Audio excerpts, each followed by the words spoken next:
ఓం శ్రీ గురుభ్యో నమః. శ్రీ గణేశాయ నమః. శ్రీ సరస్వత్యై నమః. శృతిస్మృతిపురాణానామాలయం కరుణాలయం నమామి భగవత్పాదశంకరం లోకశంకరం.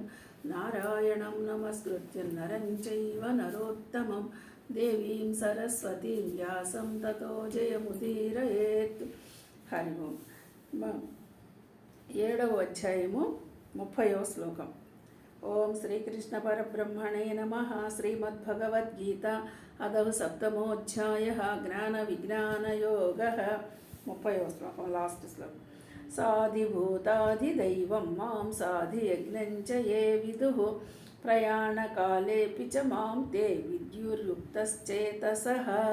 ఓకే, 20 ముందటి శ్లోకాల్లో మనకి నన్ను శరణు పొంది జరామరణ విముక్తికై ప్రయత్నించు పురుషులు అంటే ఆ పరబ్రహ్మను సమస్త ఆధ్యాత్మమును సంపూర్ణ కర్మను తెలుసుకుందరు. అంటే చూడండి, పరమాత్మని తెలుసుకోవడము, పొందడము, చేరడము ఇలాంటి మాటలు ఎన్ని చెప్పినా అసలు పరమాత్మ గురించి తెలుసుకోవడమే ముఖ్యమైన జ్ఞానము.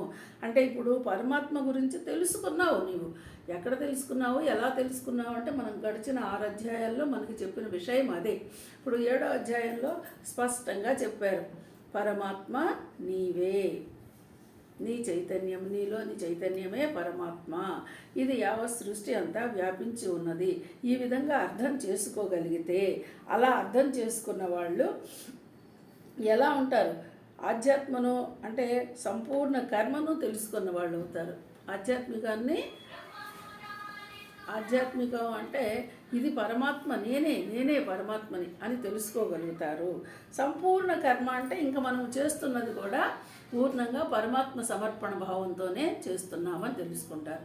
ఇంతవరకు తెలుసుకున్న వాళ్ళు ఎలా ఉంటారు? ఇంకా సాధిభూత ఆది దైవం మాం సాధి యజ్ఞంచ ఏ విదుః.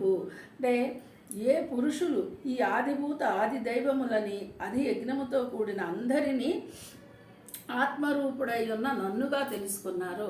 చూడండి, మనకి 3 రకాలుగా చెప్పారు. ఆది భూతము, ఆది దైవము, అధి యజ్ఞము.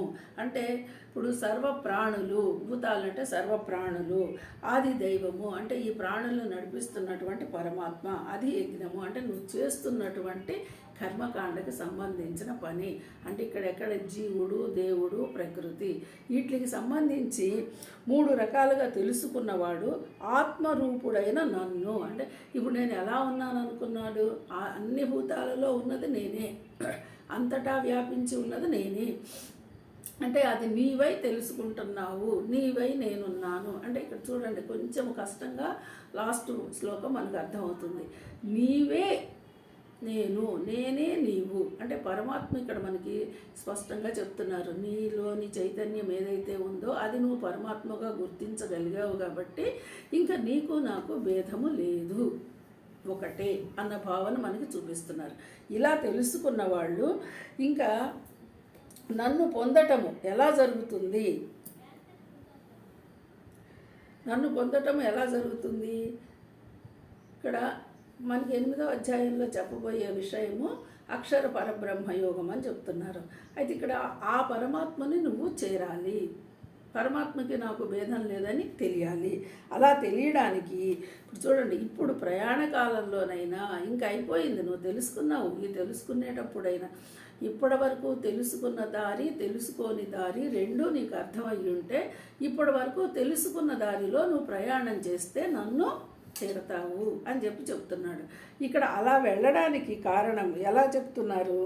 అవసాన దశ ఎందైనా సరే నన్ను తెలుసుకుంటారో, ఇప్పటి వరకు నువ్వు తెలుసుకున్నావా లేదా అని మనకి 7 అధ్యాయాల్లో చెప్పి, ఇప్పుడు ఒకవేళ ఆఖరి దశలోనైనా నన్ను గురించి తెలుసుకొని ఉంటే అలాంటి వారు నిశ్చల బుద్ధి గలవారై నన్నే చేరతారు. అంటే నన్నే ఎరుగుదురు, నన్నే పొందుతారు.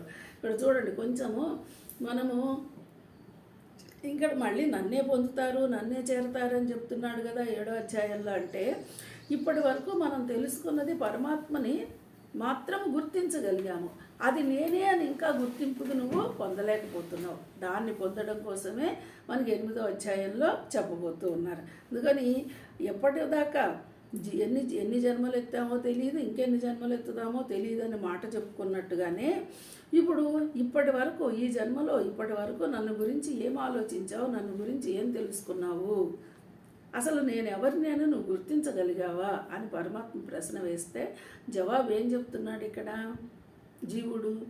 తెలుసుకున్నానయ్యా, నీవు నేను ఒకటే. మరి నేను ఎలా ఆ దారిలో ప్రయాణం చేయాలి? ఇదిగో నేను చెప్తున్నాను కదా, ఆఖరి దశలోనైనా నన్ను గుర్తుంచుకో. అలా నన్ను గుర్తుంచుకున్న వాడివి నన్నే చేస్తా. చూడండి, మనము ఇప్పుడు మొదటి నుంచి మనకు లేకపోతే లాస్ట్ దశలో ఎలా ఎలా పరమాత్మను మనము గుర్తించగలుగుతాము? పరమాత్మని అనలేం కదా. మొదటి నుంచి పరమాత్మ గురించి అవగాహన ఉంటే ఆఖరి ఊపిరి తీసుకునేటప్పుడు కూడా పరమాత్మ జ్ఞాపకమే మనకుంటుంది. అది అలా తెలుసుకున్నవాడే నన్ను పొందుతాడు. అంటే ఇప్పుడు అనుక్షణము పరమాత్మ భావనే. ఇంకా మాటి మాటికి పరమాత్మ భావన అంటే అనుకోక్కర్లా, నేను పరమాత్మనని గుర్తించటమే ఇక్కడ ఆధారణ చేయటము.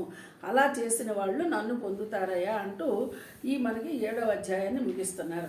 8వ అధ్యాయంలో ఇక మనకి ఆ పరబ్రహ్మనైనటువంటి ఎప్పటికీ నశించని పరమాత్మని మనము ఎలా చేరుకుంటామన్నది 8వ అధ్యాయంలో చెప్పబోతున్నారు. హరి ఓం.